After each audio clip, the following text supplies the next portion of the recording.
Hi, I'm going to do a video now for you. If you find yourself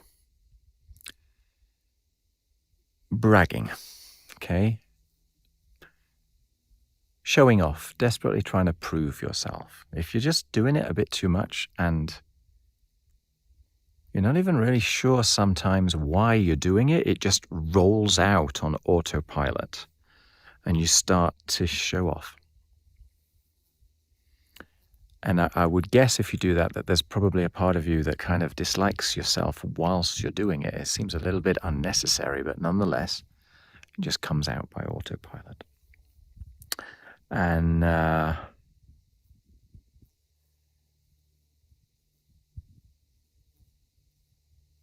if this is occurring, what I would suggest is, I mean, this is an element of self-esteem, okay? Basically, when you are able to own yourself, you no longer need to show off because you're okay just being you.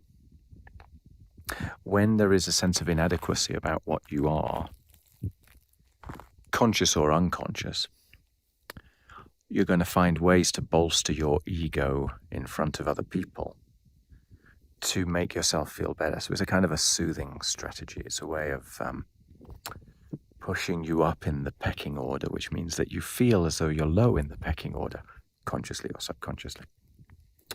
So there's a few ways to tackle this. One is by considering the perspective of the people that you are showing off to, realizing how pointless it is. One is considering the perceptions which are running around inside your own head. Okay.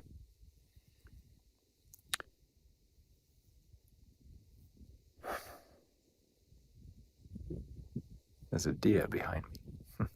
Sorry, there's a deer in front of me. Deer behind you.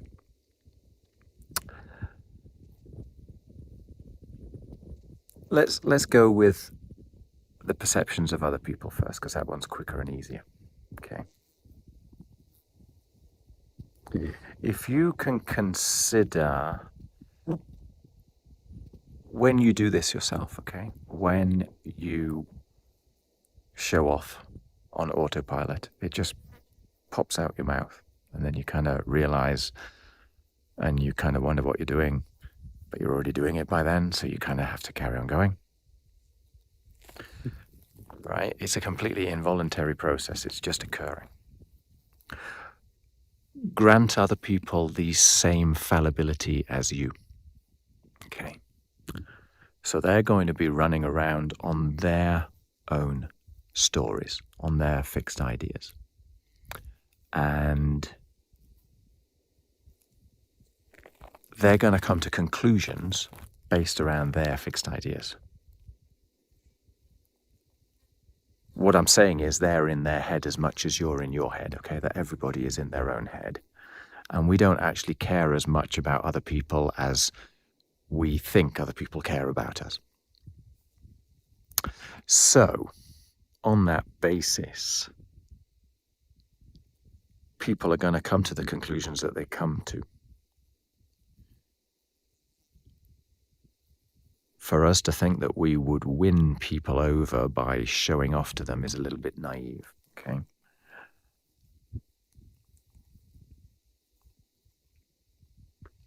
You might also want to consider your reaction to adverts, okay? To manipulative adverts. To adverts that just sell too hard, or to individuals that sell too hard. And consider what the likelihood is of them convincing you of their perspective is.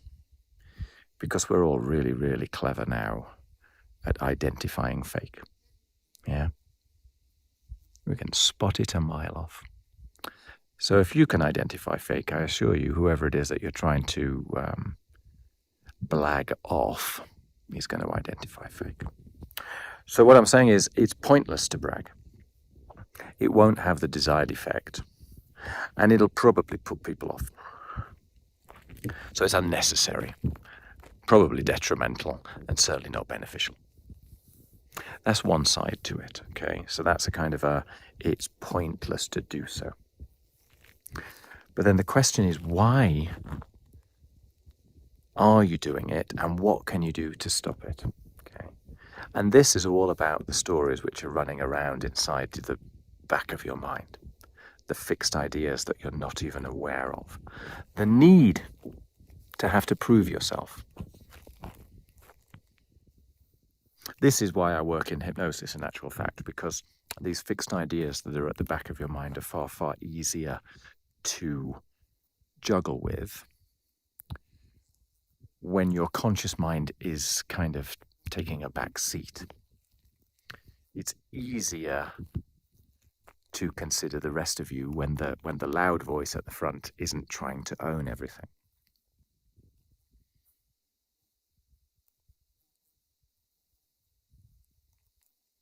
But what I would suggest is, if you're not going to do it hypnotically, what you can do is you can engage your imagination to the point where you're kind of in an altered frame of mind. So next time it happens,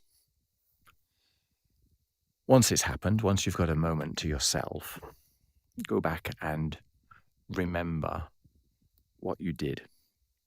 Remember it in the most detail you can possibly imagine. Remember the words coming out of your mouth. Remember the expressions of the person that you were expressing all this to. Remember the feelings inside of yourself. Build that up and up and up. And then go to the feeling and ask what that feeling needs, and ask where that feeling came from. Go back to times in the past where that feeling would have been necessary. Keep going back until you can understand, if you're lucky, the very first time that occurred.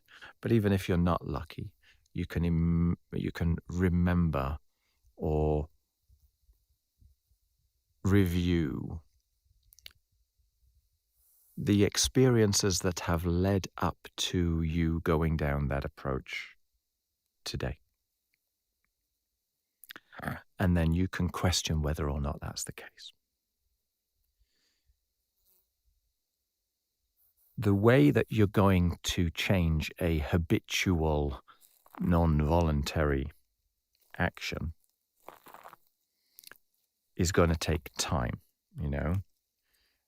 If you ask yourself, how long have you been doing this? How long did it take to create this habit? You know, I'm going to guess the answer is, well, quite a few years, okay? So grant yourself sufficient time to fix it, okay? Don't think it's going to happen in a second.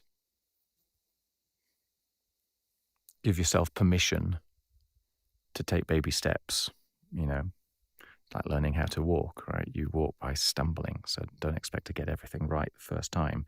Give yourself permission to be human, but to be curious. So whenever you notice it occurring in the future, ask yourself, what is going on?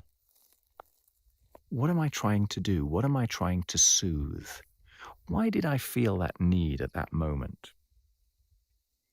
And then see if you can find other ways to meet that need, and see if you can question the reality of the story which is running. Because as I say, if you can destroy the truth around it, then by doing something different, you can rebuild your habit. But first of all, you have to kind of plow the field a little bit. You have to make that ground fallow so that it's receptive to new seeds to grow. So yeah, that's my way. It's like questioning it. And I'm reasonably sure, even though I don't know who's watching the video, that there will be valid reasons in the past that have led you to do what you are currently doing today. But just kind of consider it a little bit like you've learned how to do that, like you learned how to drive a car. It's now become so automatic that it's just running on autopilot in your mind, okay? That doesn't mean it can't change. You just have to bring it back up to consciousness, review it, learn from your learnings, and see if it still makes sense for you today. And if it doesn't, do something different.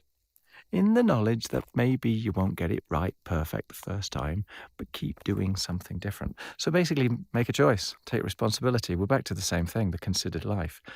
You know, kick the tires on yourself.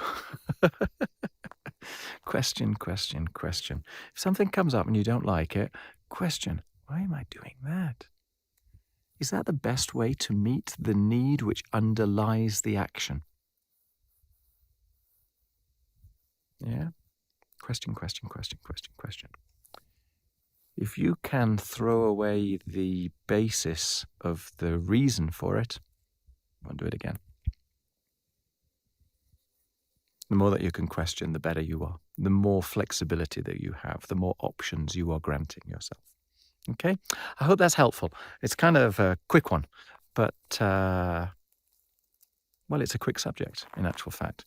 What's hard about it is identifying the things which are at the back of your mind. But it's not impossible. It's doable. If that doesn't work, try hypnosis. Or try self-hypnosis. Okay, take care. Goodbye.